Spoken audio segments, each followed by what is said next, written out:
가운데 773번째로 이끄신 하나님을 찬양합니다. 하나님, 오늘도 우리가 모여서 드린 기도, 목이 터져라 주님께 부르짖는 기도를 주님 들으시고 응답하시고 하나님의 때, 하나님의 방법으로, 하나님의 능력으로 이 일을 이루어 주시옵소서.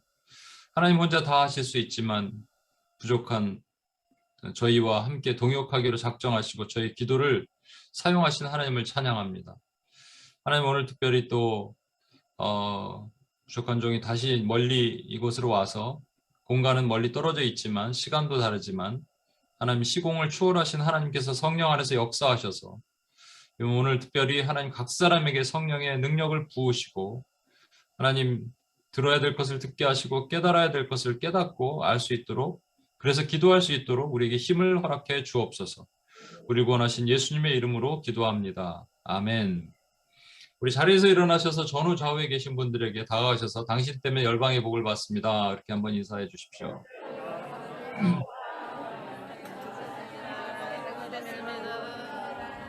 당신 때문에 열방의 복 받습니다.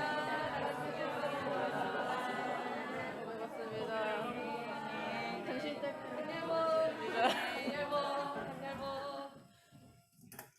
예. 정원자매 어머니 권사님, 전도사님 오셨나요? 네. 제가 오늘 전도사님께 말씀을 부탁드리려고 그랬더니 딸 선에서 커트 당해갖고 딸 선에서 커트가 당했습니다. 감사합니다. 잘 오셨습니다. 저희는 이렇게 기도하고 있습니다. 오늘 방이 좀 다른 방이군요. 광야의 수업 종합입니다. 지난 제가 있을 동안에 3주 동안에 우리가 이제 이거 하게 된 동기는 아시겠지만 그 이현수 목사님이 수련회 강사로 오신 이현수 목사님께서 광야의 영성이라는 주제로 이제 수련회를 인도해 주셨잖아요. 근데 광야의 영성도 그 영성에는 이스라엘 백성들이 있었던 광야의 삶이라면 또 다른 광야, 전체가 광야는 아니에요. 10년 중에 3년, 3년, 4년인데 중간에 3년 반 정도를 광야로 본다면 다윗의 광야 생활, 다윗의 광야의 수업이 있었다라는 것을 보면서 저희가 이것이 왜 중요하냐면 다윗은 한 사람이에요. 그죠? 한 그냥 평범한 목동이었다가 왕이 된 사람이지만 하나님 그를 마음에 합한 자로 드시고 특별한 왕으로 세우시고 다윗이 특별히 노래를 잘하고 시를 잘 썼습니다. 그렇게 하게 하신 이유는 다윗의 시편을 통해서 우리 주 예수 그리스도를 모용하여 고백하게 하는 많은 시를 썼습니다. 예언적인 시를 썼어요. 그래서 다윗은 왕으로 이 땅에 오신 예수님을 모용하는 한 왕으로 있었습니다. 그렇기 때문에 다윗의 여정 가운데 특별히 이 도피 생활, 광야의 수업은 예수 그리스도께서 이 땅에서 당하신 것과 매우 동일한 것을 우리가 볼 수가 있고요. 그래서 다윗을 아는 것은 우리 주 예수 그리스도를 아는 그런 과정이 됨과 동시에 다윗은 또한 왕이잖아요. 그러니까 우리를 왕 같은 제사장으로 부르셨잖아요. 우리가 왕이란 말이죠. 왕 노릇한다 그랬기 때문에 왕이 아닌데 가짜 왕인데 왕처럼 행동한다는 게 아니라 그냥 왕으로 군림한다는 얘기입니다. 그러니까 우리가 왕이에요. 세상을 통치할 수 있는 왕입니다. 그러니까 또한 우리에게도 이게 동일하게 적용할 수 있었다라는 것이죠. 그래서 이제 결론은 이미 여러분 아시지만 우리가 광야에서 무엇을 다윗이 받았는가, 어떤 수업을 받았는가, 세 가지 수업을 받았죠. 첫 번째는 수치심에 대한 수업, 두 번째는 거절감에 대한 수업, 세 번째는 상실감에 대한 수업을 받았다라는 겁니다. 잠깐 뒤에 리뷰를 하겠습니다만. 근데 오늘날 그 교회에서 이런 얘기들 진짜 많이 하죠. 그래서 뭐 수치심, 거절감, 상실감. 왜냐하면 우울증 환자가 그렇게 많대요. 남자의 경우는 8명 중에 1명, 2명, 여자의 경우는 2명, 3명 정도까지 된답니다. 꽤 많은 숫자죠. 그래서 약간 약한 우울증까지 딱 합치면 뭐 50% 넘는다는 얘기도 있고요. 특히 코로나 기간에 코로나 블루를 거치면서 사람들 안에 심각한 어떤 내면의 장애들을 겪고 있다라는 겁니다. 그래서 교회에서 이런 프로그램들이 참 많이 있어요. 근데 제가 좀 위험한 것들을 좀 생각하는 거는 뭐냐면 교회에서 아무거나 갖다 쓰면 안 됩니다. 제가 이 초자와 무아에 대한 얘기를 잠깐 하겠습니다. 이 초자와 들어보셨어요? 수포 이고, 무아는 아나탄이라고 하는 그 히브 뭐죠? 힌두어에서 나오는 말인데 원래 영어로 말하면 그 absence of ego입니다. 그러니까 에고가 없는 것, 그렇죠? 초자는 수포 이고. 그림 보시면 좀 알겠죠. 원초아란 말은 이드라는 원초아는 본능이에요. 본능. 그러니까 아이가 나면서부터 본능이 있다 그런 거죠. 근데 이제 거기서 자아가 형성된다 자라면서. 근데 초자아는 그게 아니라 자아 원초아를 합쳐서 무의식 세계와 의식 세계를 다 초월하는, 그러니까 한 3살부터 5살 정도의 아이 안에 형성되는 뭔가가 있다라고 말하는 거를 얘기를 합니다만, 이 얘기를 누가 했냐면 지금으로부터 160년 전에 프로이트라는 사람이 이 얘기를 주장을 했습니다. 근데 놀랍게도 160년 전 얘기입니다. 여러분, 과학도 이제 과학의 절대적인 과학의 그 우리가 얘기하는 것들이 있죠. 뭐 만유 인력의 법칙이라든지 그러한 법칙들, 그런 법칙들 외에는 이것은 인문과학이잖아요. 그죠? 인문학이잖아요. 인문학이 어떻게 절대적인 법칙이 존재할 수 있겠습니까? 160년 전에 프로이트라는 사람이 말한 것을 지금까지 수많은, 지금까지도 찰떡같이 꿀떡같이 믿고 그것을 답습하고 있는 모습을 보게 됩니다. 그래서 말이죠. 교회에서 제가 코스타에 섬길 때 한 분이 어떤 상담을 하면서 어떤 자매에게 이렇게 상담하는 내용을 제가 간접적으로 전해 들었어요. 뭐냐면 자매에 가지고 있는 어떤 문제, 뭐 상처, 지금 현재 가지고 있는 문제, 그걸 추적해 들어가는 거죠. 트래킹 하는데 이게 트래킹이 필요 없다는 얘기가 아니고요. 이게 우리가 성경에서 기초하지 않은 것들을 가져오면 아주 위험해지는 겁니다. 그래서 어디까지 들어가느냐? 어미의 자궁까지 들어가기 시작한 거예요. 어미 자궁까지 들어가면 그 다음은 어디까지 들어가나요? 나는 이해를 못 하겠어. 근데 그 자매가 놀라운 건 그 자매가 어미의 자궁까지 자기가 들어가서 자기가 생각이 나더라라는 거죠. 거짓말입니다. 절대 그럴 수 없습니다. 성경에 우리에게 무의식이라는 것을 말씀하신 적이 한 번도 없습니다. 그죠? 하나님께서 형질, 어미의 뱃속에 있을 때 내가 형질이 짓기 전부터 하나님 우리를 아셨다 하셨어요. 근데 알 때 너희가 의식이 있었다, 뭐 너희가 무의식 속에서 나를 만났다 이런 표현이 없습니다. 하나님에 의해서 결정되는 것이지 우리의 의식 세계가 그렇게 결정된다는 얘기가 아닙니다. 그런가 하면 불교에서는 무아를 얘기하죠. absence of ego. 그러니까 우리 자꾸 비우라는 거예요. 뭔가 비우다 보면 결국 진리를 만난다. 부처를 만난다. 이 두 가지가 말이죠. 아까도 얘기했지만 오늘날 내적 치유에 사용되고 있어요. 이 정확하게 불교의 무아를 쓴다는 말은 아니지만 마음을 비우고 그 안에 그래서 걱정과 염려, 근심을 비우고 그리고 내가 좋아하는 것들을 넣고 뭐 이런 것들 초자 우리가 생각하지도 못하는 것들까지 들어가서 그때 뭔가가 묶인 것도 생각하지도 못해. 기억을 못하면 모르는 거예요, 여러분. 하나님 기억 못하게 하신 거예요. 3살 때 뭐 기억하세요, 여러분? 1살, 2살? 1살 때 기억해요? 근데 이런 것들을 기법을 도용하고 가져오는 것이 심지어 교회 안에 가져오기 시작하더라는 거예요. 우리는 나를 비우는 거 아니라 내 안에 그리스도의 형상을 채우는 것이고요. 내가 알지 못하는 뭔가 초자 이런 게 아니라 내가 그냥 죽고 내 안에 그리스도가 사시는 거예요. 그 외에는 다른 것이 없습니다. 어, 그 제가 알던 한 자매인데 UPS에 좀 초창기에 조금 나왔다가 한국으로 간 자매인데 여기 아시는 분도 있는데 어렵게 이렇게 캐나다에서 어렵게 미국으로 건너왔어요. 그리고 미국에서 이제 불법으로 살면서 일을 하면서 그 번 돈을 또 한국에 이렇게 보낸 소녀 가정 같이 일을 했으니까 그 얼마나 마음의 상처가 크겠습니까? 그래서 상담을 받아요. 이제 한국으로 가기 전에 상담을 좀 받았는데 상담이 무의미하다는 거 얘기를 한 거예요. 그래서 UPS까지 왔습니다. 좀 더 있었어야 되는데 한국으로 가는 바람에.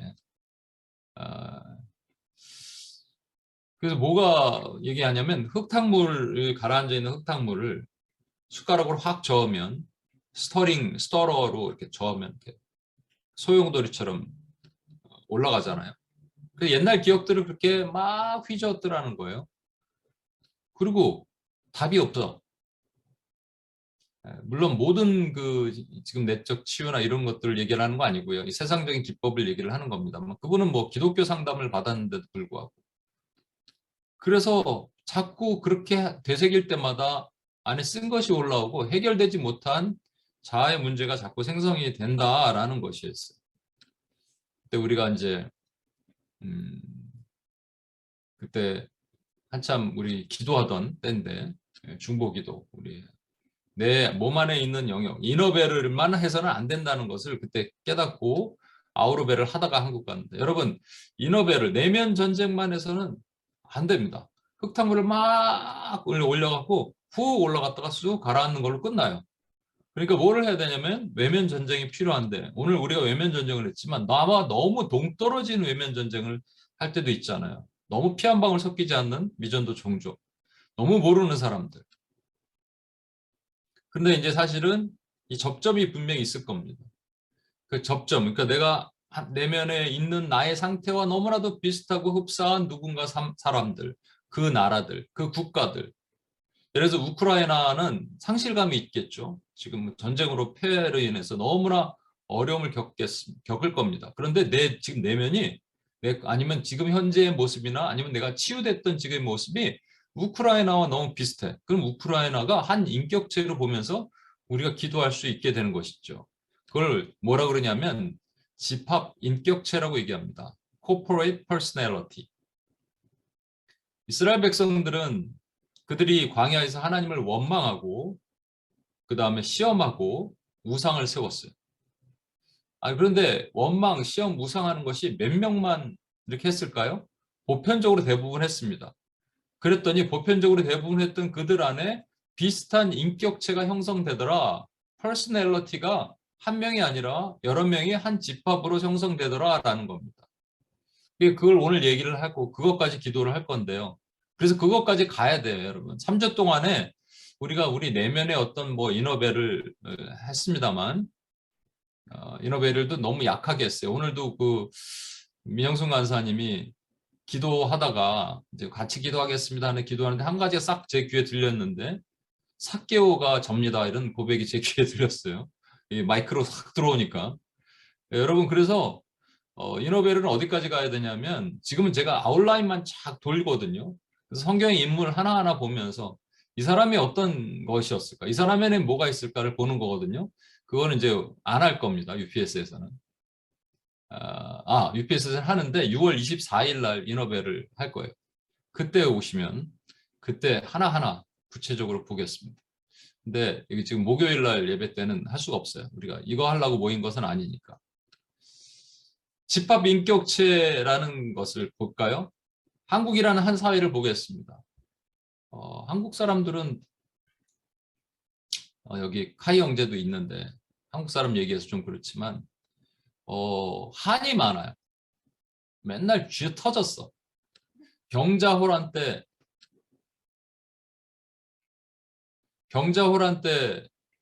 조선의 인구가 500만 명이었는데 50만 명이 청나라로 끌려갔습니다. 임진왜란 때 7년 동안 나라가 완전히 초토화됐어요. 그리고 뭐 정유재란 뭐 이런 것도 있잖아요.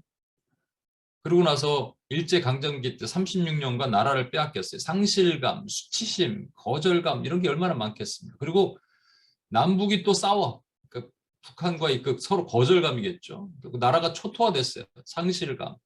이런 게 계속 겪다 보니까 민족적 자아가 있겠죠. 그게 국민적 자아. 이게 뭐로 형성이 될까요? 한이 많고 이게 뭔가 많아요. 한이 많으니까 사실은 또 하나님께서 기도하는 나라로 세우셨던 것 같기도 해요. 그렇지만 이렇게 되다 보면 원래는 뭐 흰옷 입은 동방의 예의지국 뭐 이랬잖아요. 그런데 그게 아닌 모습으로 변해갈 수도 있습니다. 많이 바뀐 것 같아요. 미국도 마찬가지입니다. 처음에 청교도 정신으로 세우신 이 미국이란 나라가 얼마나 순결하고 깨끗했겠어요. 근데 시간이 지나면서 지금은 또 많은 그 다문화가 들어오고 그래서 하나의 정체성이 없는데 죄의 영역, 이 나라에도 상실감과 수치심과 거절감이 분명히 있을 겁니다. 근데 그것이 이제 묶이고 되다 보면 corporate personality, 집합 인격체가 뭔가 변형된 모습으로 간다는 것이죠. 그것을 우리는 어디까지 봐야 되냐면 오늘날 교회, 지난주에도 잠깐 기도했고 오늘도 교회 상실감에 대해서 얘기했죠. 예, 그래서 오늘 그것을 거기까지 가는 것을 우리가 보도록 하려고 합니다.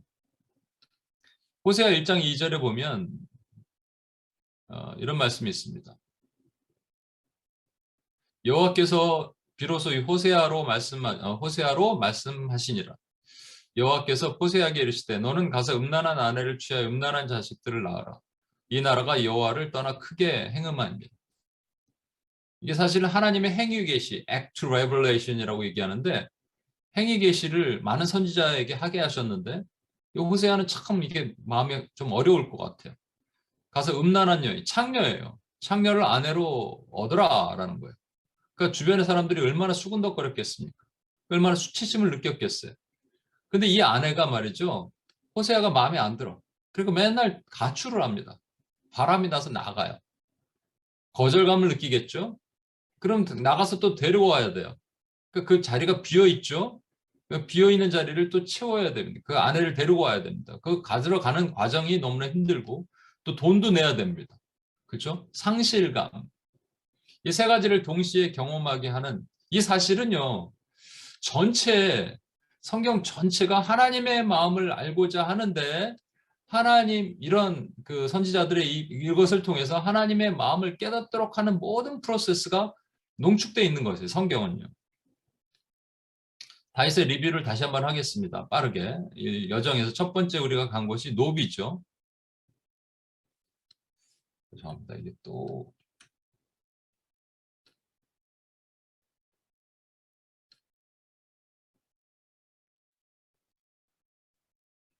노비인데 노비에서 어디로 가냐면 가드로 갔죠.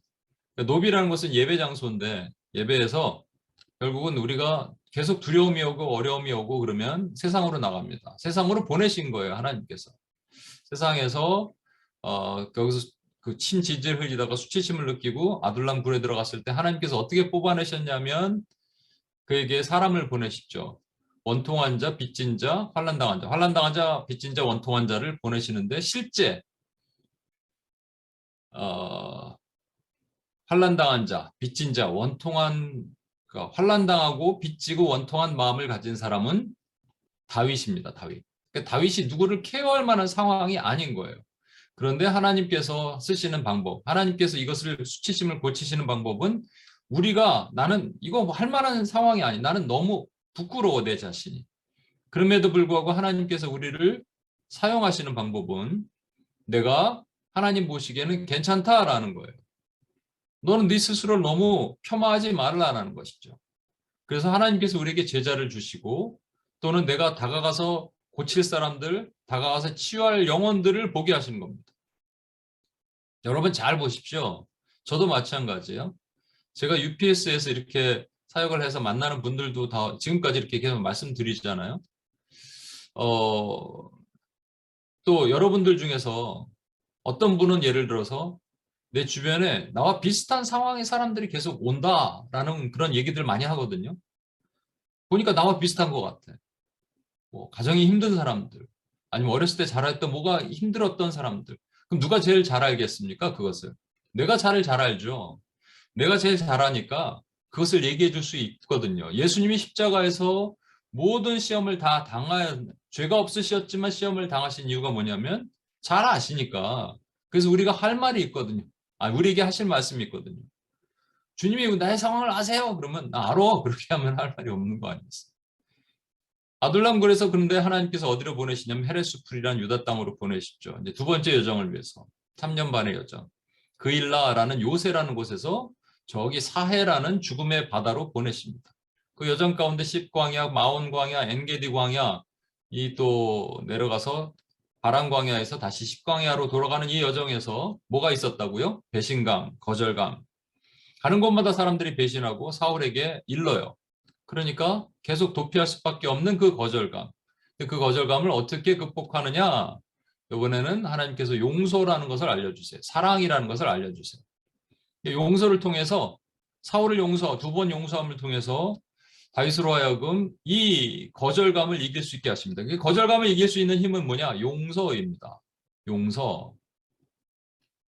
우리가 이 땅을 살면서 전부 칼기근 온역이라는 이스라엘 백성들을 치신 것을 우리 삶에 적용하면 관계, 재정, 건강이잖아요. 그렇죠? 재정도 문제가 되면 어렵지만 건강도 문제지만 실제적으로 가장 큰 문제는 관계입니다. 그래서 그 목회는 관계학이다 이런 말도 있고요. 목사님들 이번에도 만나서 잠깐 얘기하면서 가장 어려운 건 관계래요. 저도 그렇게 생각해요. 가장 어려운 건 관계다. 근데 관계에서는 뭐를 해야 되느냐? 용서를 배우는 것이죠. 거기를 통해서 하나님께서 이 땅에서 베푸신 용서를 배우는 거예요.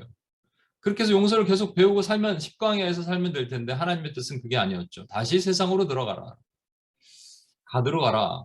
이제 가드에서 세 번째 여정을 배우게 됩니다. 가드에서 어디로 가냐? 그 시글락이라는 곳, 굴곡이란 땅, 굴곡진 곳. 그래서 가드에 있을 때, 그 이스라엘과 블레셋의 전쟁 때문에 다윗이 600명의 군사를 데리고 가드로 갔다가 돌려보냈죠. 하나님의 뜻으로 하나님 선한 개입이 있어서 돌아왔을 때 시글락에 와봤더니 뭐가 일어나냐면 아말렉이 공격해서 전부 다 잡아갑니다. 그리고 남아있는 성과 뭐 마을은 다 불태움을 당해요. 이게 뭐예요? 무슨 감정이에요? 상실감. 그때 다윗이 어떻게 했습니까? 사람들이 돌로 칠라 그래요. 왜 돌로 칠라 그러냐면 다윗이 가드로 안 갈 수도 있었거든요. 안 갈 수 없었죠. 왕이 부르는데 어떻게 안 가? 아니요. 안 갈 수는 없었지만 하나님께 기도는 할 수 있었어요. 근데 기도하지 않았어요. 모든 걸 기도하고 결정하던 다윗이 기도하지 않았다는 죄예요, 이거는. 그래서 다윗이 이런 어려움이 있을 때 비로소 돌로 치임을 당할 때 군급하여 그가 하나님께 기도하였더니 하나님으로 인하여 용기를 얻어요. 그러니까 하나님으로 채우는 거예요. 그러니까 상실감의 본질은 뭘로 채우느냐? 하나님으로 채우는 겁니다. 다른 어떤 것들로 채워지지 않습니다. 상실감은. 하나님으로 채우는 거예요. 재산을 잃었던, 비트코인 주식을 잃었던, 뭐 애인을 잃었던, 또는 내 커리어와 경력과 명예와 성공을 잃었던, 모든 것을 가족을 잃었던, 모든 것을 잃은 것은 내가 그것으로 대신 보상해서 똑같은 거로 갖다 채워놓는다고 채울 수가 없는 겁니다. 결국 뭐냐면 그렇게 하신 하나님의 뜻은 내가 내 아들이 너로 인해서 내 아들이 나를 잃어버렸어. 성령 하나님도 잃어버렸어. 어, 그랬는데 그게 너 때문이야. 너는 그 상황이 되었을 때 나를 받아들이면 돼 라고 하시는 하나님의 뜻이란 말이죠.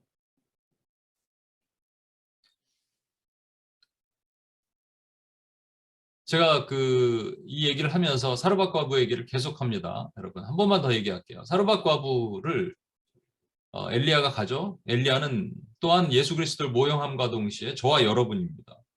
근데 여기 사르밧 과부는 주님이 딱 말씀하셨어요. 사르밧 과부, 엘리야에게 사르밧 과부, 그리고 엘리사에게 그 나아만 장군, 이 둘은 불신자입니다. 안 믿는 사람들이. 안 믿는 사람들에게 가서 3년 반이라는 기간 동안, 제자 교육이죠. 3년 반 동안 엘리야가 가서 공급된 것이 뭐냐면 기름병에 기름이 떨어지지 않고 기름병에 기름이 마르지 않고 곡식가루에 곡식이 떨어지지 않았다. 기름은 뭘 상징한다? 성령. 곡식은 말씀. 성령과 말씀으로 죽은 자가 살아나는 거예요.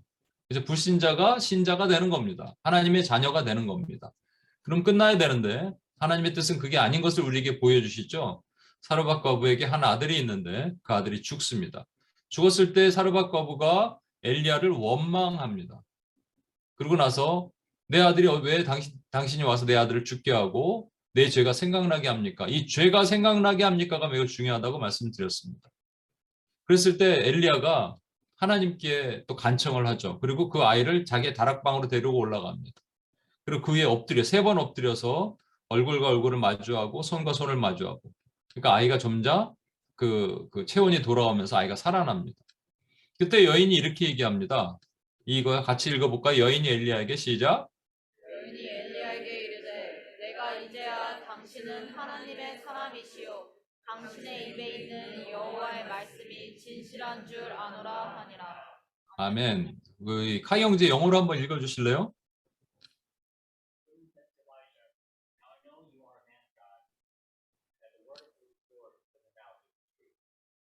예, 아멘.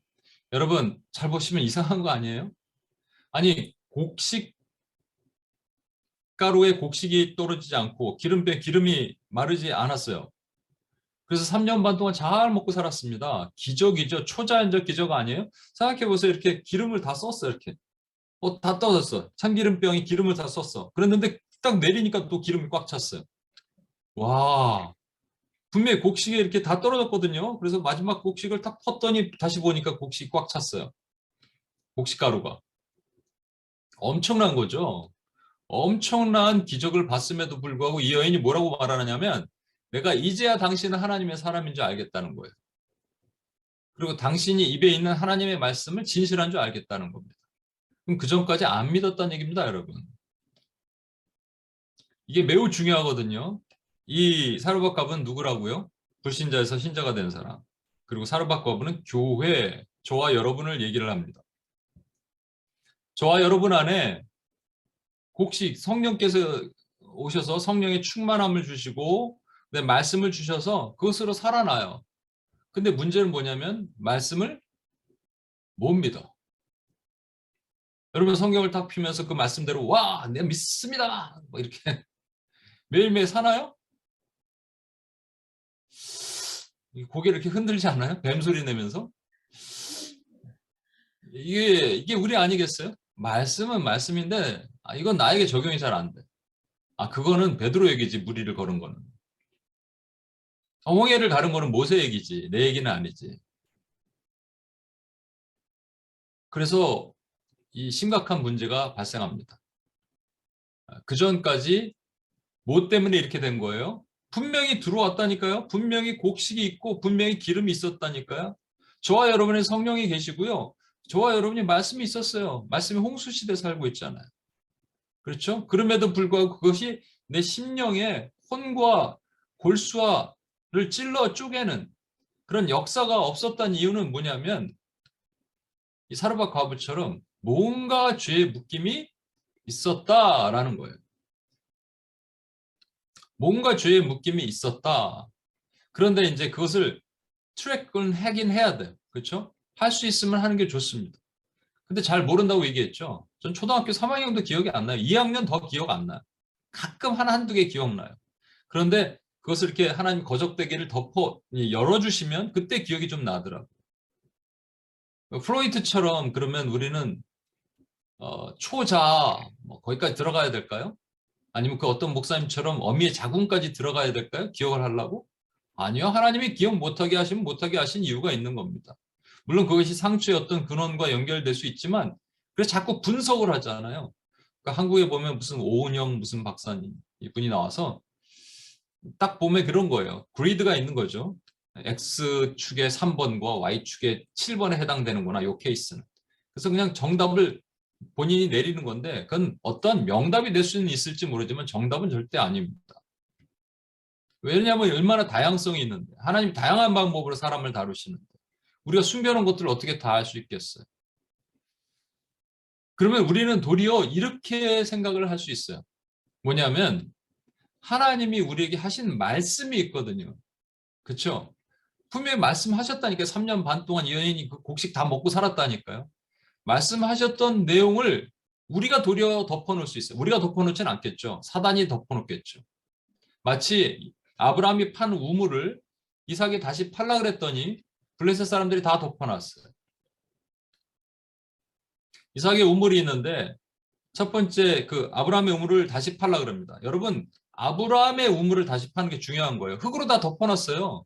굳이 거기 팔 필요 없어요. 딴 데 파면 됩니다. 흙으로 다 덮어놨기 때문에. 그럼에도 불구하고 이삭은 아버지의 우물을 파는 거예요. 아버지의 우물이 뭐냐면 저와 여러분에게 이미 하신 말씀이 있습니다. 그 말씀을 다시 한번 되새기는 거예요. 다시 한번 그 말씀으로 살아나는 거예요. 그것이 치료의 본질입니다. 하나님이 우리를 치유하실 본질이 되는 겁니다.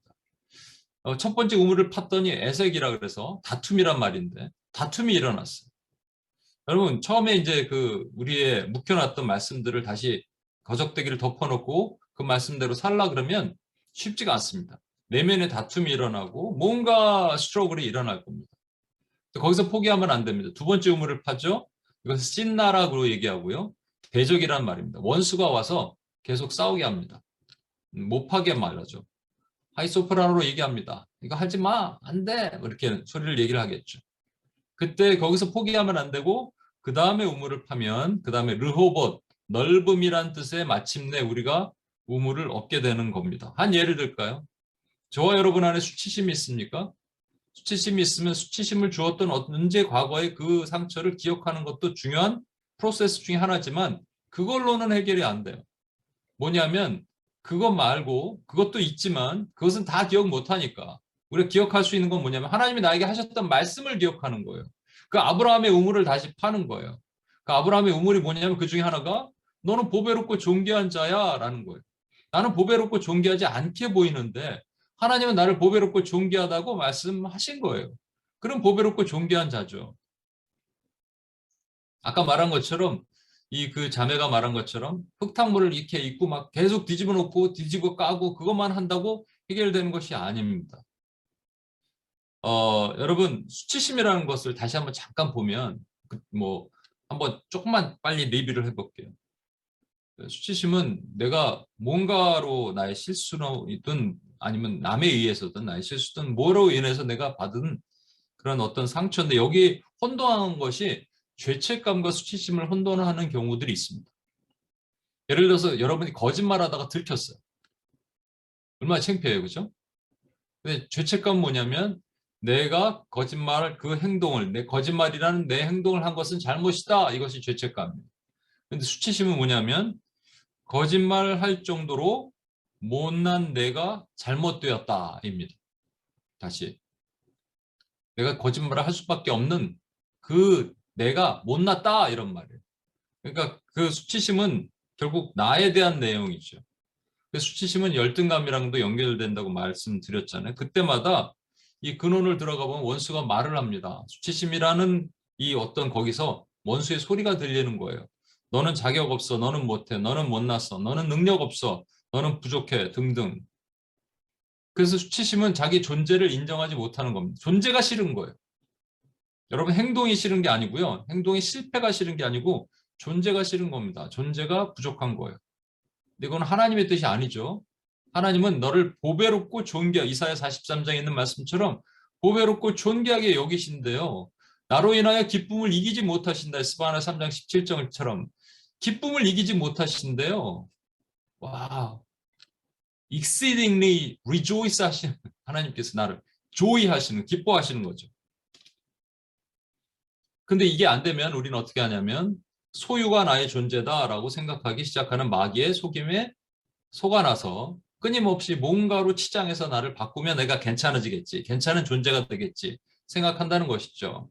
자매들 화장하는 것도 마찬가지지만 화장 변장하다가 성형 이렇게 나가는 것도. 명품 왜 들까요? 저는 모르겠습니다. 명품이 없어서. 명품을 들면 명품이 콜 미, 나의 존재가 된다고 생각하기 때문에 명품을 든대요. 여러분 그 많은 회사에서 VIP 카드, VIP 룸 뭐 이런 거 만드는 거 있죠? 그 뭐 비행기 탈 때도 뭐 그런 거 있잖아요. VIP 룸 주고 그러잖아요. 그거 왜 하는 줄 아시면 상술인데요. VIP, you are VIP 이렇게 생각하도록 한다는 것이죠. 아니 우리가 VIP 아니에요. 그것 때문에 막 목숨 거는 것이죠. 그래서 더 높은 성공, 성취, 더 높은 직장, 좋은 곳. 그래서 사람들이 나를 어떻게 보기를 원하. 이게 나니까 심지어 교회까지도 작은 교회 못 다녀요. 온누리 사랑의 교회, 큰 교회 다녀야 되는 거죠. 명품 브랜드 교회. 진화론자들은 우리를 뭐라고 얘기하냐면 인간을 고등동물, 사회적 동물, 생각하는 동물이라고 동물이라고 얘기합니다. No! 우리는 동물이 아니에요, 여러분. 하나님의 형상으로 지음받은 하나님의 특별한 하나님의 형상으로 지음받은 자녀입니다. 세상의 모든 동물이지만 우리는 하나님의 호흡이 있는 자녀란 말이에요. 그러니까 우리는 하나님의 형상이 있고 보배롭고 존귀하게 지음받은 자입니다. 성명의 시에는 다시 한번 읽어볼게요. 나 비록 가진 것이 없지만 나 남이 가진 지식이 없으나 나 남에게 있는 건강이 있지 않지만 나 남이 없는 것이 있다. 그게 뭐냐면 나 남이 못 본 것을 보았고 나 남이 듣지 못한 음성 들었고 나 남이 받지 못한 사랑 받았고 나 남이 모르는 것 깨달았네. 그리고 뭐라고요? 평등하신 하나님이 아니란 말이에요. 평등하시면 문제가 되죠, 하나님이. 근데 공평이란 말이에요. 비록 나에게 이것이 없지만 하나님이 나를 여전히 보배롭고 존귀하게 생기셔서 내가 외모는 좀 딸리지만 하나님의 다른 것들을 하나님이 주시셨다. 이게 공평이에요. 모든 기준이 하나님, 내 안에 있는 하나님을 보는 거라니까요. 수치심은 내가 존재가 아니다라고 내가 생각하는 것이지만 수치심을 해결할 수 있는 방법은 내 안에 있는 하나님, 내가 하나님의 형상으로 지음받았다는 걸 보는 거예요. 두 번째 거절감은요. 내가 누구에게 거절당했다는 거잖아요. 그냥 거절당했다는 거죠. 거절감으로 인한 상처죠.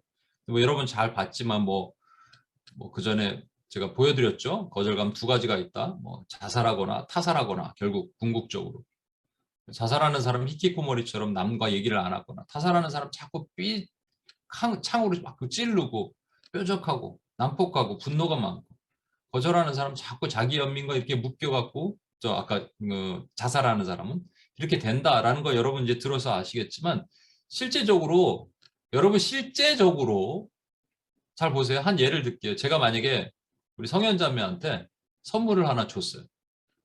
제가 이제 뭐 미국 갔다 오면서 한국 갔다 오면서 뭐 선물을 하나 줬어요. 그럼 성현자매가 감사해요. 그러고 말았어요.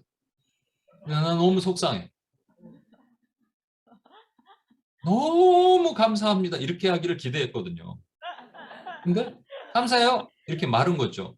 그러니까 내 기대치에 이분이 내 기대치에 이게 맞지 않으니까 나는 그것을 거절감이라고 받아들이는 거죠. 성현자매 거절을 했을까요? 아니 그냥 감사하다 그런 거예요. 이분의 그냥 살면서 삶은 그렇게 그게 감사의 표현이야. 실제 그렇다는 게 아니고 예를 드는 거예요, 여러분. 감사의 표현인데 왜 나는 그럴까요? 내 안에 문제가 있는 거잖아요. 근데 똑같은 선물을 똑같이 예를 들어서 그 윤기 간사님이 성현자매 줬는데 성현자매 감사해요 이랬는데 윤기 간사님 되게 좋아해. 이렇게 뭐 차이예요? 누구 차이예요? 사람 차이입니다. 그럼 나는 이것을 엄청난 거절로 받아들이는 거고 윤기 간사님 거절을 받아들이지 않는 거잖아요. 그렇죠? 목사님들한테는 그래서 선물할 때 넥타이 선물하지 말래요. 넥타이를 안 하고 나왔어? 내가 준 거를 3주 동안 계속 보는 3주 동안 안 했어. 그러면 이제 거절감을 받는 분도 있답니다. 양말 선물하지, 양말. 양말도 보나? 양말도 볼 수 있나? 거절감은 여러분 잘 보십시오. 그래서 거절감과 비슷한 게 있어요. 배신 있잖아요. 비슷한데 좀 다른 거예요. 왜냐하면 거절감은 내가 모르는 사람, 예를 들어 버스를 탔습니다. 버스 기사가 이거 어디까지 갑니까? 그랬더니 버스 기사가 몰라요. 뭐 아니면 어디 가요? 이렇게 퉁명스럽게 얘기했어요. 근데 내가 거절감을 당했어요. 근데 다른 사람은 괜찮은데 남은 그렇다. 나는 문제가 있는 거죠. 내가 문제 있기 때문에 거절감으로 느끼는 겁니다.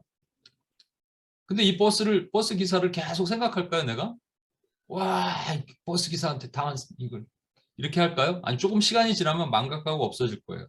그런데 한 가족 안에서, 한 직장 안에서, 한 교회 안에서 매일, 매주 마주쳐야 될 사람에게 당하는 거절감은 이것은 다른 표현으로 배신감도 됩니다. 그렇죠? 다윗이 당했잖아요, 광야에서. 그래서 여러분 이걸 알아야 돼요. 거절감을 이길 수 있는 방법은 뭐다? 용서. 근데 여러분 용서와 화해를 구분할 수 있어야 됩니다. 용서는 어떤 사람이 여러분 칼로 훅 찌르고 도망갔어요. 그러다 잡혔어. 그 사람이 왜 찔렀는지 몰라.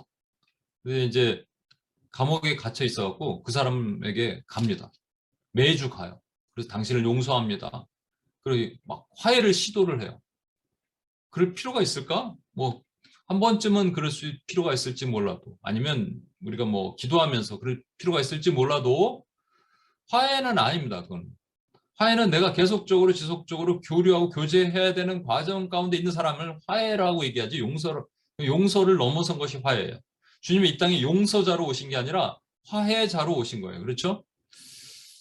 그 화해는 한 가족 안에, 한 교회 안에, 한 공동체 안에, 한 직장 안에 있는 그 사람을 계속적으로 봐야 되는 경우를 이제 얘기를 하는 겁니다.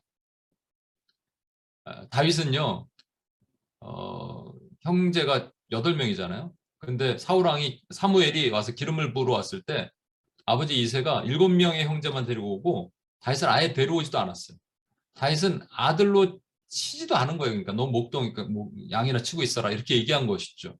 그 안에 오는 엄청난 거절감이 있을 겁니다. 그래서 시편 27편 10절에는 세상의 부모가 나를 버렸거니와 우리 하나님 나를 영영히 영접하시리라. 이 거절감에도 사실 누구를 넣는 거라고요? 하나님. 이게 답이에요, 사실은. 용서의 본질, 화해의 본질도 그 하나님이죠. 제가 이것도 한번 말씀드렸는데 미국 처음 와서 있었던 주재원으로 왔을 때 저를 되게 하드타임 주는 분이 계셨습니다. 왜 그런지 모르겠어요. 근데 이분이 또 교회 집사님인데 교회 욕을 다 먹이고 다녀. 근데 그때 우리 누나가 저한테 전화를 해서 이런 얘기를 해줬습니다. 제가 이제 이런 얘기를 하니까 한국 돌아가고 싶은 마음이 들었어요. 근데 우리 누나가 긍휼히 여기는 자는 긍휼히 여김을 받는다라는 말을 해줬습니다. 너무나 잘하는 얘기죠, 여러분. 우리가 너무나 잘 알아요. 그런데 잘 보세요. 내가 긍휼히 여김을 받았더니 해줬더니 하나님의 긍휼이 나 안에 들어와서 내가 하나님으로 채워진다. 그죠? 하나님에게 거절을 안 당하는 거예요. 사실은 여러분 열심히 기도했더니 응답 못 받는다. 이게 다 거절감이거든요. 그래서 사실 거절감이 많은 사람들은 이거 어떤 코치나 조언이나 또는 꾸중이나 잔소리를 못 듣습니다. 여러분 혹시 이게 뭐 잔소리 잘 못 듣고 이게 야단 맞는 거에 대해 막 힘들어하는 분들은 여러분 내면 안에 깊은 거절감이 있는 거예요, 사실. 근데 그 긍휼히 여겼을 때 긍휼히 여김을 받는 이 과정을 주님께서 보기를 원하시는 거죠. 제가 그분을 위해서 40일을 금식 기도를 했습니다. 하루에 한 끼 먹고 40일 기도했어요. 근데 40일 지나면서도 계속 똑같아요. 변화가 없어. 그래서 너무 마음이 어려웠어요. 40일 딱 되고 나서 한 며칠 지났는데 이것도 말씀드렸죠. 어느 날 방으로 부르더라고요. 나랑 차 한잔 할까? 평상시 그런 모습 한 번도 본 적이 없거든요. 나이가 많으신 분인데 차 한잔 하면서 저한테 이러는 거예요. 갑자기. 힘들지? 거기서 힘들어요. 이렇게 얘기할 수 있어요? 안 힘들어요. 아니 괜찮아요. 이렇게 얘기했죠. 그랬더니 갑자기 나 다음 주에 퇴사해. 그래서 제가 그분이 퇴사하기 다음 주인가? 네, 한 2주 정도 남겨놨는데 퇴사할 때까지 그분과 일부러 식사도 하고 일부러 교류도 하려고 그러고 그랬습니다. 근데 그 이후에 제 안에 들어왔던 이 감정은 뭐냐면 하나님의 긍휼로 내가 채워지는 거예요. 와, 엄청난 은혜를 경험했습니다. 마지막으로 상실감, 여러분 기억하세요? 상실감의 정의. 뭔가 내가 좋아하는 거. 좋아하지 않으면 상실감이 아니에요. 싫어하는 걸 뺏겼으면 상실감이 아니에요. 내가 좋아하는 것을 여러분 다이어트 하는데 막 살이 떨어져 나간다고 상실감 느낍니까? 그거 아니잖아요. 그렇죠? 내가 좋아하는 건데 빼앗겼거나 잃어버린 것이죠. 근데 여기 부사가 들어간다고 얘기했죠? 어떻게 빼앗겨요? 강제로 빼앗겼거나 잃어버린 걸 어떻게 잃어버려요? 나의 부주의로, 나의 실수로 잃어버린 것. 잘 보세요. 강제로 빼앗은 사람이 있죠. 또 부주의로 잃어버렸으면 내가 있죠. 그러니까 둘 중에 하나, 전부 어떤 감정이 생기냐면 상실감이 나타난 다음에는 미워하게 됩니다. 빼앗아간 사람을 미워하고 내가 실수하는 나 자신을 미워하고 이것도 아니에요. 하나님부터 온 것이 아닙니다. 그래서 what to feel 우리가 뭘로 대체하려냐 뭔가 빠른 걸로 뭔가 비슷한 걸로 대체하려고 그래요. 돈을 빼앗겼으면 돈으로 다시 내가 명예를 빼앗겼으면 명예로 다시 그 뉴저지 어떤 목사님 부목사로 계시던 교회에서 자기 영역 자기 파트가 있는데 새롭게 오신 부목사님이 그 파트를 담임 목사님이 이렇게 나눠주셨대요. 거기서 엄청난 상실감을 경험했다 그러더라고요. 근데 이분이 이제 담임 목사 하면서도 그게 상처가 남아 있어서 그 쓴뿌리들이 이렇게 남아 있는 것 같아요. 제가 또 섬기던 교회에 3부 예배가 있었습니다. 근데 제가 1부 성가대였거든요. 1부가 7시 반인가 하여튼 그랬어요. 그리고 2부, 3부가 있는데 교회 그 뭔가 시스템을 바꾸면서 1부와 2부를 통폐합했습니다. 근데 1부 성가대를 지휘하던 이 권사님이 아주 거기에 목숨을 걸었어요. 자기 사비를 들어서 솔리스트 데려오고 막 이렇게 하셨는데 갑자기 그게 뺏기면서 상실을 느꼈겠죠. 그 지휘자 자리를 뺏기니까 그다음부터 나타나는 반응이 너무 놀라웠어요. 제가 다 표현을 못 하겠습니다만 뒤에서 얘기하고 험담하고 그러다가 결국은 교회를 떠났어요. 그래서 다른 곳에 가서 지휘자 자리를 하면 리플레이스가 될까요? 그리고 빠르게 하면 되겠죠. What to feel, how to feel. 빠르게 대치하면 되겠죠. 아니라니까요, 여러분. 뭘로 바꿔야 된다고요? 하나님으로. 다윗이 마음이 궁급하였을 때 그가 하나님께 도움으로 용기를 얻었다. 하나님께 애스카했더니 하나님으로 채워지는 거예요. 이걸 하나님이 원하시는 거예요. 결론은 똑같습니다. 그렇죠? 여러분, 이거 한번 크게 한번 읽어볼게요. 나는 주님의 보시기에 보배롭고 존귀합니다. 큰 소리로 시작. 나는 주님이 보시기에 보배롭고 존귀합니다. 영어로도 한번 읽어볼까요? I'm precious. 시작. I'm precious and honored in the sight of God. 예, 이것이 여러분 매일같이 이삭의 우물, 아브라함의 우물을 다시 파는 거예요. 여러분 수치심이 다시 올라오면 그때마다 선포하십시오. 나는 보배롭고 존귀합니다. 나는 보배롭고 존귀하다 이 마귀 새끼야. 떠나가라. 이렇게 얘기하는 거예요. 거절감이 옵니까? 누군가 여러분 성현자매가 내 선물을 줬는데 고마워요 이렇게 이랬어요. 근데 속이 상할라 그럴 때 저 영혼을 불쌍히 여기셔서 저를 불쌍히 여겨주소서가 핵심이에요. 저를 긍휼히 여겨주소서. 예? 저를 긍휼히 여겨주소서. 불쌍히 긍휼히 여기는 자는 복이 있나니 긍휼히 여김을 받을 것입니다. 마지막으로 상실감. 하나님 한 분으로 만족합니다. 하나님 저를 채워주십시오. 하나님이면 됩니다. 이거예요. 이게 영어로 잘못 썼네. 아무튼 하나님으로 됩니다. 이겁니다. 그런데 잘 보십시오. 수치심과 상실감과 거절감은 대상이 정확하게 있어요. 나, 타인, 하나님이에요. 그죠? 네, 나, 타인, 하나님인데 결국은 내 안에 내가 보배롭고 존귀하려면 내 안에 들어오셔서 계시는 그 주님을 보니까 보배롭고 존귀하지 사실 나는 별로 내 존재가 별로 마음에 안 들거든 여전히. 그런데 하나님과 한 몸 된 내가 보니까 괜찮은 사람인 거예요 내가. 타인을 보니까 원래는 아주 흉측한 놈이고 싫어하거든요 내가. 그런데 그 안에 누가 있어요? 하나님이 계시니까 좋은 거예요. 긍휼히 여김을 있는 거죠. 그리고 내 안에 뺏겼어요. 이 안에 뭐가 있었어요. 사랑하는 사람을 뺏기든 뭐든. 그런데 그거보다 더 중요한 분을 내가 봤어요. 누구냐면 하나님이에요. 그래서 회복할 수 있고 그래서 이길 수 있는 겁니다. 아까 말씀드렸던 corporate personality, corporate sin에 대한 얘기를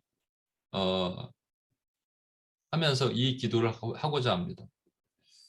여러분 같이 한번 읽을게요. 집단적 수치심이라는 게 뭐냐면 우리가 코로나를 겪으면서 교회가 이 집단적 수치심을 경험하고 더 경험토록 하셨어요. 더 노출되도록 하셨어요. 이게 노출된 게 하나님의 은혜라고 생각합니다.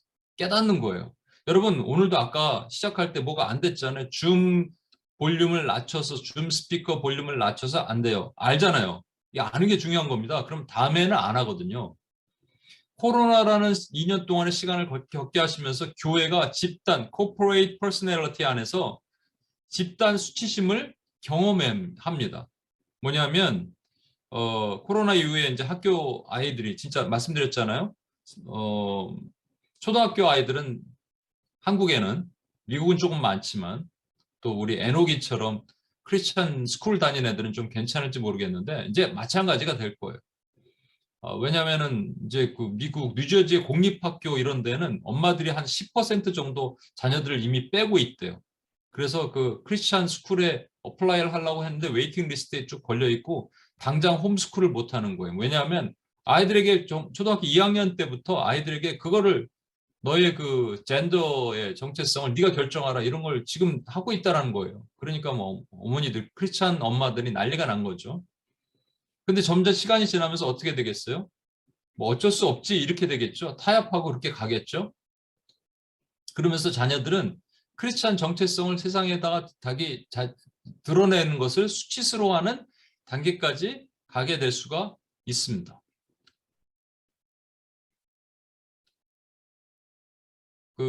한국에는 3%니까 100명 중에 3명이잖아요, 아이들이. 그러면 한 반이 25명이니까 25명, 20명 치면 25명이라고 치면 4반이니까 세 반, 그러니까 한 반에 한 명씩 있던지 어느 없는 반이 있던지입니다. 한 반에 한 명 있는데 내가 당당하게 나는 크리스찬이야 이렇게 얘기할 수 있는 아이가 과연 얼마나 있습니까며 부모 입장에서 너 괜히 가서 왕따 당하지 말고 조용히 있어 이렇게 되는 날이 오겠죠. 이게 코로나 때 더 확실하게 드러난 거예요, 여러분. 길거리에서 전도하다가 전도지 집어 던지고 뭐 이러한 그러면서 우리는 크리스천 정체성을 숨겨야 되는가 하는 생각이 드는 건데 제가 블레싱이라는 찬양 영어 찬양 있죠. 근데 한국말로 된 영어 찬양이 있습니다. 그것을 좀 들으려고 듣다가 보니까 아가파워라는 단체에서 부르는 찬양이 있었어요. 보니까 여기 슈퍼주니어의 최시원이라는 형제가 그 노래를 부르고 있더라고요. 신실한 크리스찬 얘기는 들었습니다. 근데 알고리즘에 의해서 그 형제, 그러니까 크리스찬들 연예인들에 대한 어떤 그 유튜브가 있어서 들어가 보게 됐습니다. 그때 그 형제에 대해서 얘기가 나오는데 연예인 되기 전부터 하나님께서 이미 콜링을 하셨더라고요. 내가 너를 특별하게 어떤 그룹 안에서 너를 특별한 목적으로 내가 사용하기를 원한다. 그래서 이것을 수행해요.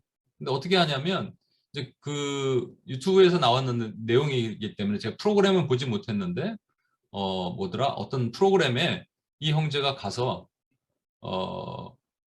그 중에 결혼을 못하고 있는 한 남자분을 자기 선배를 위해서 그 프로그램 안에서 직접 중보기도 하는 것이 나왔다는 거예요.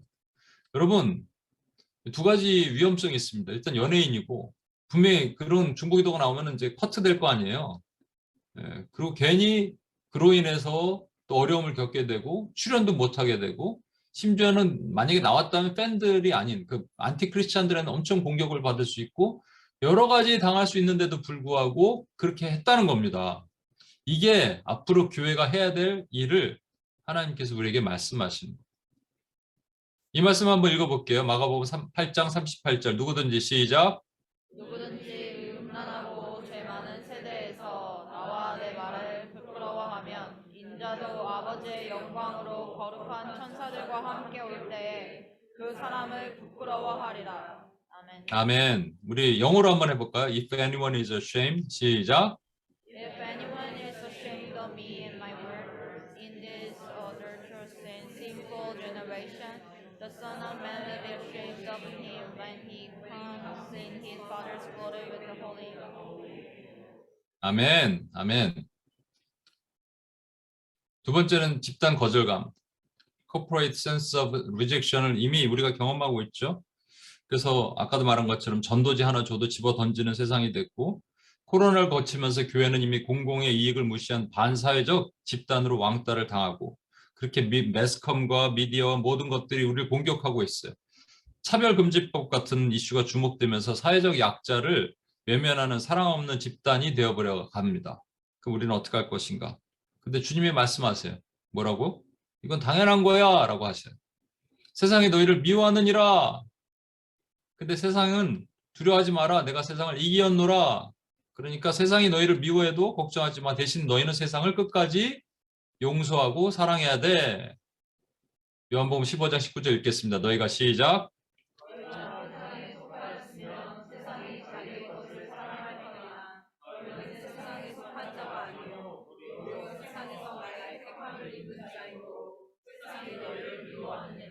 영어로 한번 읽어볼게요. If you belong to the world, 시작.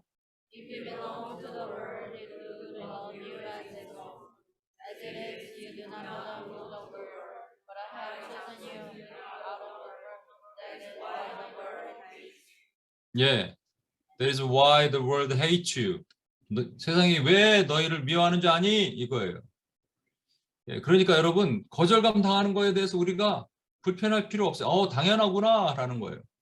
초대교회 사도들은 매를 맞았습니다. 매를 맞았더니 이렇게 사도 요한과 베드로 사도가 같이 매를 맞았는데 아마 제가 농담 삼아 그랬을 거 아니에요? 그랬다고 말씀드렸죠.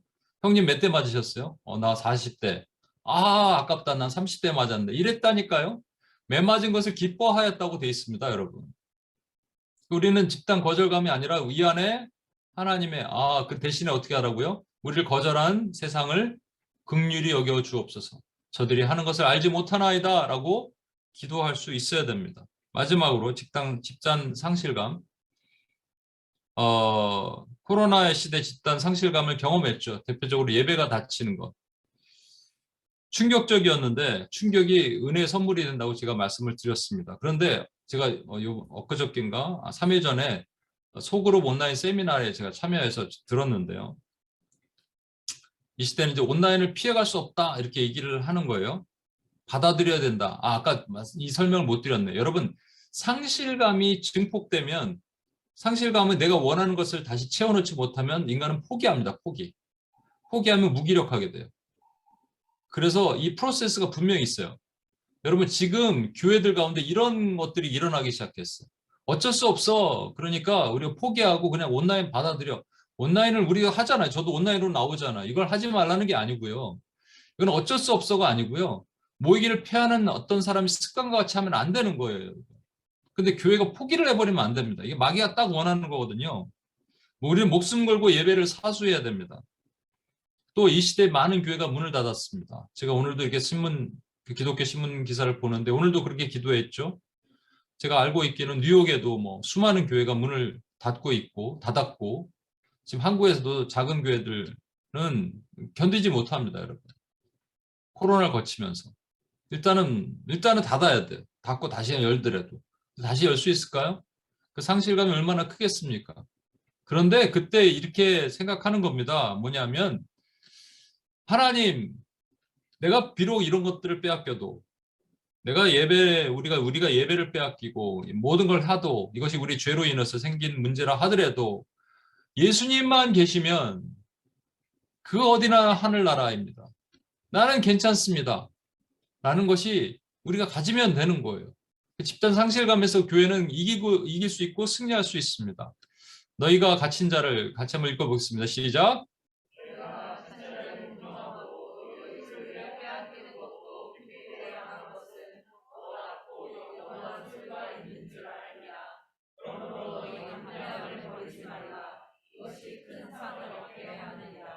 영어로 한번 읽어볼게요. 시작.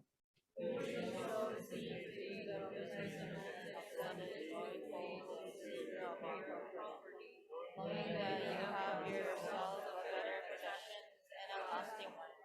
Therefore, do not throw away your confidence, which has a great reward. 아멘, 아멘, 아멘.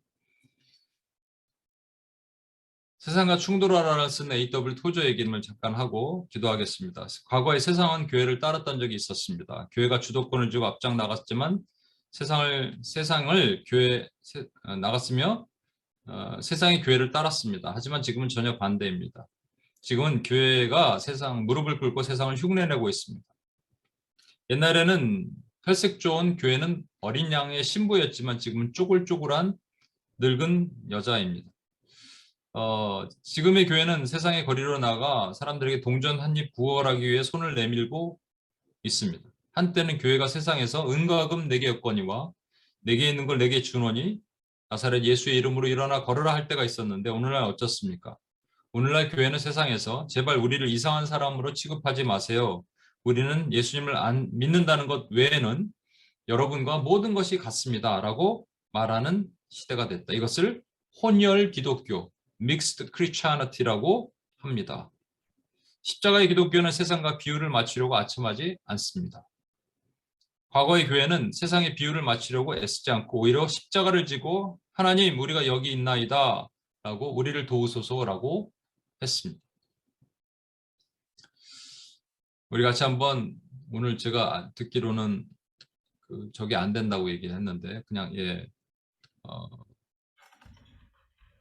피아노 반주로 좀 반주해 주시겠어요? 오늘 찬양을 안 하겠습니다. 시간이 없어서.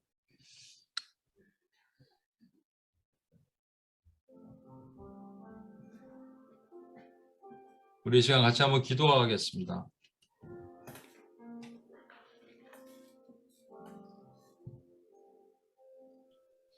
먼저 지난 3주 동안에도 계속 기도했지만 한 번만 더 저와 여러분 안에 어떻게 생성된지 모르는 수치심, 거절감, 상실감이 있습니다. 없는 사람 아무도 없고요. 다른 사람은 괜찮은데 나는 왜 그럴까? 문제가 있는 거예요. 문제가 있다고 인정하시면 되는 겁니다. 그리고 인지해 나가는 과정을 겪는 거죠. 근데 하나님께서 그것을 깨닫게 하시면 그것이 은혜입니다.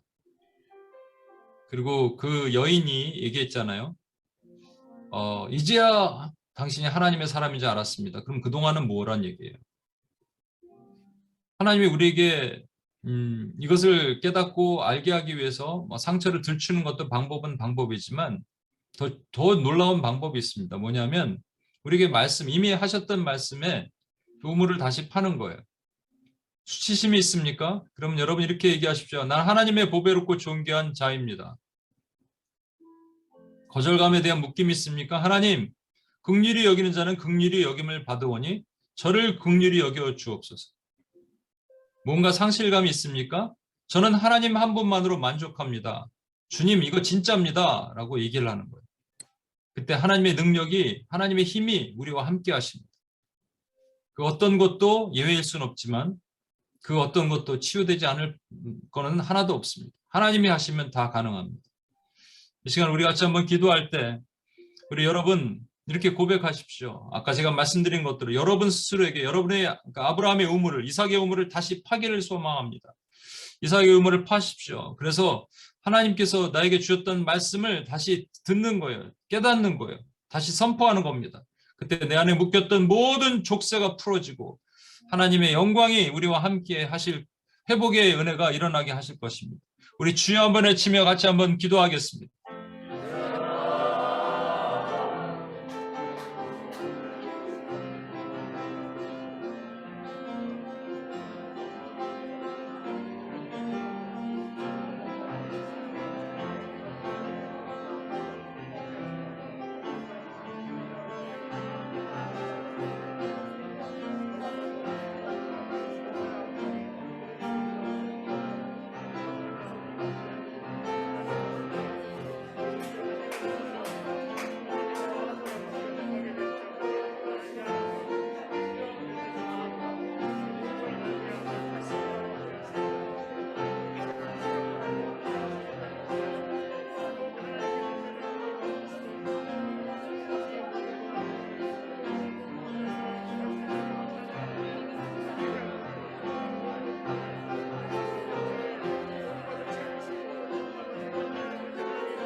교회가 오늘날 집단적 수치심, 집단적 거절감, 집단적 상실감을 경험하고 있습니다. 되게 힘듭니다, 사실은.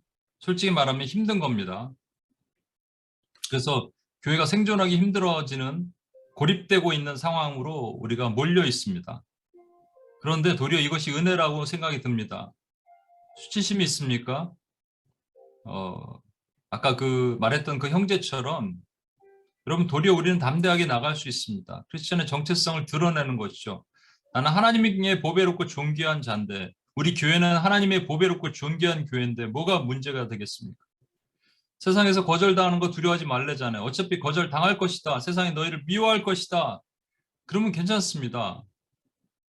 집단적 상실감으로 우리가 경험하고 있을 때 하나님의 말씀이 하나님 한 분만으로 우리가 만족하는데 주님, 우리가 세상에서 소유를 빼앗기리라 주님 말씀하시잖아요. 이 세상에 가면 점점 말세로 갈수록 우리는 우리의 소중한 것들을 빼앗겨요. 그것이 너무나 지극히 당연한 거예요. 그때 도리어 기뻐하고 즐거워하라. 우리 뉴욕에 있는 교회들과 한국에 있는 교회들을 축복하면서 한 번 더 기도하겠습니다. 교회들이 가지고 있는 특별히 여러분 하나하나 생각하면서 기억나시는 대로 기도해 주셨으면 좋겠어요. 제가 이제 시간이 없어서 그냥 세 가지를 묶어서 기도하는데 작은 교회들이 문을 닫는 교회들이 너무 많습니다. 얼마나 그 힘들겠어요. 그렇죠? 그래서 막 목회자들은 돈을 벌어서 그 충당을 합니다. 월세를 보충하고 이런 교회들이 되게 많고요. 또 아까 말한 것처럼 상실감이 계속되다 보니까 그냥 포기하는 거죠. 온라인이 뭐 대세야라고 이게 포기예요, 포기. 이게 마귀의 생각입니다. 이것이 아니라 하나님은 이 모든 과정을 하나님이 행하셔서 우리가 가지고 있는 집단적 수치감과 거절감과 상실감을 극복하게 하시고 더 놀라운 하나님의 은혜를 이루게 하실 것입니다. 교회는 다시 일어나게 하실 것입니다. 교회에 일어나라. 교회는 일어나게 하실 것입니다. 교회는 세워지게 하실 것입니다. 뉴욕 땅에 다시 한번 거룩한 부흥이 일어나게 하시도록 교회가 회복되게 하실 것입니다. 이 코로나를 거치면서 더 강한 교회가 일어나게 하실 것입니다. 주여 한번 외치며 같이 한번 기도하겠습니다.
여러분, 우리가 수치심을 느낄 때 어떻게 하면 된다고요? 나는 보배롭고 존귀한 자다. 근데 왜 그렇게 생각한다고요?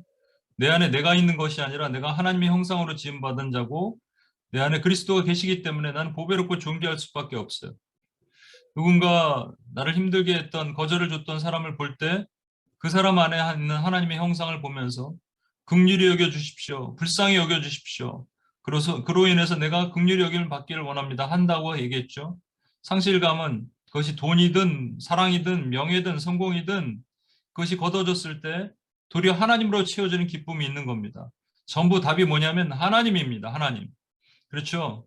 그래서 교회가 이 땅에서 수치심과 거절감과 상실감을 경험했을 때 우리가 기도하고 나갈 때 하나님으로 다시 채워지는 겁니다. 그것을 뭐라고 얘기하냐면 부흥이라고 얘기합니다. 이 시간 다시 한번 마지막으로 기도합시다. 뉴욕 땅에 하나님 부흥을 주시옵소서. 이 어려운 때 하나님 아버지 이것을 경험하게 하셨사오니 한 가지 방법밖에 없습니다. 하나님 이 땅을 고치고 치유하고 회복하는 방법은 하나님의 부흥입니다. 하나님으로 채워지는 뉴욕 땅이 되게 하여 주시옵소서. 그래서 거룩한 부흥이 태평양을 건너서 저 한반도를 치유하고 고치고 하나님 회복할 수 있는 역사가 일어나게 도와주시옵소서. 주여 한번 외치며 같이 한번 기도합니다.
하나님 아버지 감사합니다. 하나님, 이 코로나 기간을 겪으면서 개인으로뿐만 아니라 하나님 교회가 집단적인 수치심, 거절감, 상실감을 경험하고 있습니다. 하지만 이것이 하나님의 축복이고 하나님의 뜻임을 믿습니다. 하나님, 이 가운데서 해결 방법은 하나님으로 채우는 것입니다. 하나님으로 회복하는 것입니다. 개인의 부흥과 교회의 부흥이 다시 일어나고 이 뉴욕 땅의 부흥이 일어나고 하나님, 그래서 하나님 죽어가는 모든 땅의 회복이 하나님의 부흥으로밖에는 될 수 없음을 믿습니다. 하나님으로 해결하게 하시옵소서. 하나님이 지켜주시고 하나님이 고쳐주시고 하나님 뒤틀린 모든 자아와 이 전세기 교회에 무너진 하나님이 성벽들을 하나님이 세우시고 하나님이 고쳐주시옵소서. 그렇게 행하실 주님을 기대하며 우리를 구원하신 예수님의 이름으로 기도합니다. 아멘.